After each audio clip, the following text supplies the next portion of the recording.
Está no ar mais uma edição do DTTV Manchetes, 8 de fevereiro de 2021.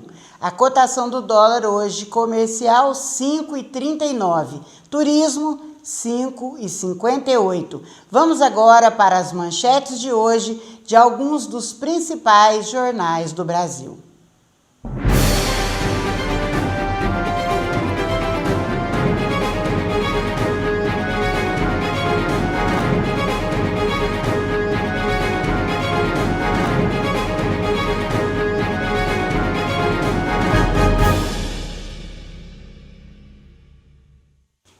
Começando pelo jornal Estado de Minas. Minas Gerais encara a corrida de obstáculos por vacina. Um carregamento da Coronavac desenvolvida no Brasil pelo Instituto Butantan de São Paulo chega ao aeroporto de Confins sob escolta policial. Pessoas acima de 90 anos fazem parte do público-alvo. Enquanto depende de imunizantes produzidos fora, o Estado tem 10 fórmulas sendo desenvolvidas em colaboração com universidades, mas cientistas lutam com pouca verba e muita burocracia. Entre as universidades parceiras no desenvolvimento dos imunizantes estão Universidade Federal de Juiz de Fora, Universidade Federal de Viçosa e Universidade Federal de Minas Gerais. Ainda no estado de Minas, esperança para destravar obras no estado. União de lideranças em torno da candidatura mineira à presidência do Senado traz expectativas de avanços em reivindicações históricas. Eleito presidente do Senado na segunda-feira passada, o senador Rodrigo Pacheco, do DEM, quer utilizar a união de lideranças mineiras em torno de sua candidatura para impulsionar demandas do Estado represadas em Brasília. Pacheco afirmou que Minas nunca teve, pelo menos nos últimos tempos, um momento tão bom de unificação. Ele teve apoio de diversos partidos, tanto da direita como da esquerda, da base do governo e também da oposição. Essa união pode ser o ponto inicial de grandes realizações para o estado de Minas. Em 12 horas de chuva em BH, o volume atinge média do mês. A chuva não deu trégua ontem em Belo Horizonte, deixando moradores de diversas regiões sob alerta e interditando avenidas como Vilarinho e Tereza Cristina. O volume acumulado é o maior para o período de fevereiro. E agora o estado de São Paulo.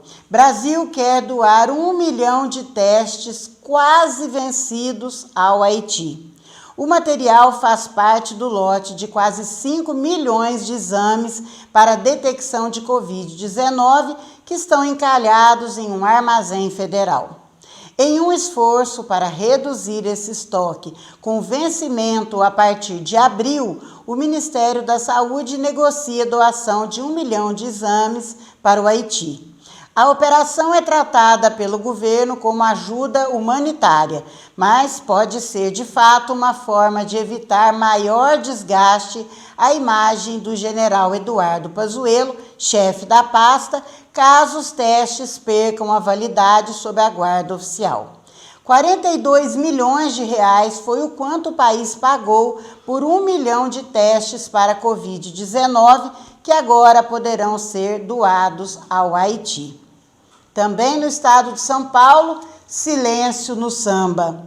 Essa é a foto de capa do jornal Estado de São Paulo de hoje. Com o adiamento do carnaval por causa da pandemia, as ruas internas das fábricas do samba em São Paulo, que nesta época do ano estariam lotadas, cheias de gente para a realização dos últimos preparativos para os desfiles, estão quase desertas e exibem apenas alegorias do passado. A África do Sul suspende o uso da vacina desenvolvida pela farmacêutica AstraZeneca com a Universidade de Oxford. Testes realizados no país indicaram que o imunizante oferece proteção limitada contra a variante sul-africana do novo coronavírus. Como alternativa, o governo espera oferecer vacinas Johnson & Johnson e Pfizer. Antiga fábrica da Ford vai virar centro logístico. Com investimento de 1,2 bilhão de reais, o grupo comprador da antiga fábrica da Ford em São Bernardo do Campo, no ABC Paulista, vai transformar a área em moderno centro logístico e o plano prevê criar mais de 4.000 empregos. Vamos agora para o Jornal Notícias. Moçambique registra desde o último janeiro casos confirmados de pacientes contaminados pela Covid-19 pela segunda vez consecutiva, o que atesta a gravidade da doença no país. O Jornal Notícias é um jornal que acompanha há mais de 20 anos as notícias e as famílias de Moçambique. As autoridades de saúde estão muito preocupadas e a ciência volta seus olhos para Moçambique após essa constatação de recontaminação.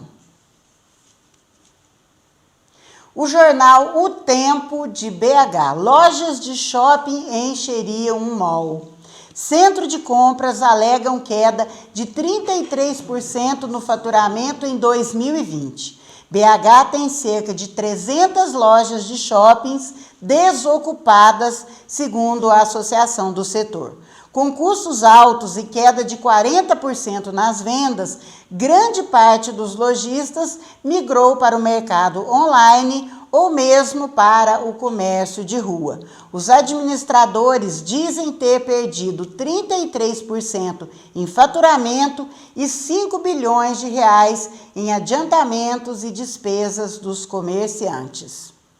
Minas recebeu ontem 315.600 doses de vacinas que serão usadas para continuar a vacinação nas equipes de saúde, mas já iniciar a imunização dos idosos com mais de 90 anos. Minas tem aproximadamente 106 mil idosos nessa faixa etária, segundo estimativa do Centro de Desenvolvimento e Planejamento Regional, CEDEPLAR, que é da Universidade Federal de Minas Gerais. Seguindo a estimativa do CEDEPLAR, seriam necessários 200.000 doses de vacinas para esse grupo. A Secretaria Estadual ainda não divulgou quando as novas unidades serão distribuídas.